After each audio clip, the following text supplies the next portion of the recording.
చాలా simple question, మంచి question. Yes, conclude చేయండి సార్. సార్ ఇందాక పాపాల గురించి మాట్లాడుకుంటూ పెద్ద మనిషిని మర్చిపోయాం. ఎస్, పవన్ కళ్యాణ్ గారిని ఒక చిన్న సబ్మిషన్ చేసి, పవన్ కళ్యాణ్ గారు ఈ పాపంలో భాగస్థుడు, 11 సీట్లు వచ్చాయి అని చెప్పి చాలాసార్లు పవన్ కళ్యాణ్ గారు మాట్లాడారు.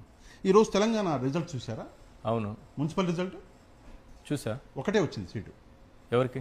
పవన్ కళ్యాణ్ గారి పార్టీ జనసేనకి. ఒకటే? ఆ ఒకటి కూడా ఓటా క్యాండిడేట్ సీటా? అంటే ఒకతనే గెలిచాడు. ఒక అతను గెలిచాడు. ఆ ఒక్కతను కూడా బయటకు వచ్చి ఏం చెప్పాడు తెలుసా? థ్యాంక్ యూ బీఆర్ఎస్ అన్నాడు. థ్యాంక్ యూ బీఆర్ఎస్ అన్నాడు. ఒక్క ఓటు వచ్చింది.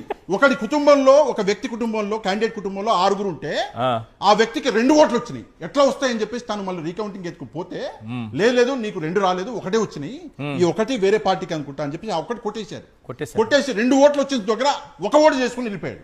జనసేన అభ్యర్థి ఒక్క ఓటు వచ్చిన సభ్యులు కూడా లేదా సార్?